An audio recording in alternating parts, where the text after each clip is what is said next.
बहुत पुराने समय की बात है। एक बार राजा के यहाँ एक आदमी आया। आदमी ने कहा, मैं पारखी हूं, मुझे नौकरी रख लीजिए। राजा ने कहा, नौकरी तो रख लूंगा, पर तनख्वाह 1 रुपया भी नहीं दूंगा, केवल 1 पाव गुड़ और घूंगड़े मिलेंगे।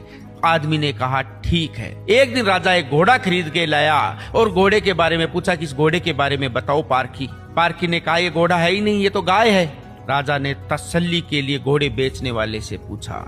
घोड़े बेचने वाले ने कहा, हुजूर ये सही बोल रहा है तो ये घोड़ा ही, पर इसकी बचपन में मां मर गई थी, इसको गाय का दूध पिलाया गया था। राजा ने उससे पूछा, तुम्हें कैसे पता चला कि ये घोड़ा गाय का है? उसने कहा, हुजूर जब ये घास चर रहा था तो ये नीचे मुंह करके घास खा रहा था, जबकि घोड़े का स्वभाव होता है कि घास उठाता है और ऊपर मुंह करके खाता है। राजा बहुत खुश हुआ। उसने कहा, आज से तुम्हें आधा किलो गुड़ और आधा किलो घूंगड़े मिलेंगे। थोड़े दिन बाद राजा ने तसल्ली के लिए पूछा कि मेरी रानी के बारे में बताओ पारखी, रानी कैसी है, मेरे को बहुत प्रिय है। पारखी ने कहा, हुजूर आपकी रानी को मैं देख चुका हूँ, रानी आपकी खानदानी नहीं है। राजा ने तसल्ली के लिए फिर अपने ससुराल में पूछा कि रानी के बारे में बताओ, ये खानदानी नहीं है।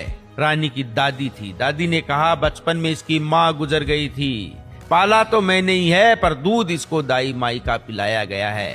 राजा ने उस आदमी से पूछा कि तेरे को कैसे पता चला कि मेरी रानी खानदानी नहीं है?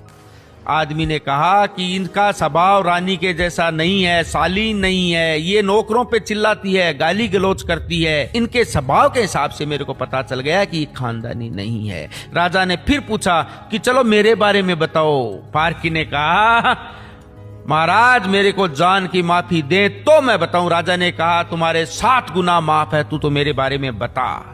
पारखी ने कहा कि आप राजा नहीं हो, आप राजवंश के नहीं हो, आप, मेरे को लगता है कि आप भड़बूजे हो। भड़बूजे बोलते हैं गुड़ और भूंगड़े सेकने वाले को। राजा ने तसल्ली के लिए अपनी मां से पूछा कि क्या मां, ये पारखी सही बोल रहा है? मेरे को सही से बताओ वरना मैं मर जाऊंगा। राजा की मां ने कहा कि बात ये सत्य बोल रहा है, जिस दिन तू पैदा हुआ था उसी दिन महल के पास में भड़बूजा आया हुआ था, उसके भी बेटा पैदा हुआ था, पर मेरा बेटा मर गया था। मेरे को राजवंश चलाने के लिए इस भड़बूजा से तेरे को उधार लेना पड़ा। राजा को बहुत खुशी हुई और दुख भी। इस कहानी से हमें यही सीख मिलती है कि इंसान की पहचान चेहरे से नहीं, चरित्र से होती है। इंसान का चरित्र अच्छा होना चाहिए, चरित्र से इंसान का खानदान पता चलता है।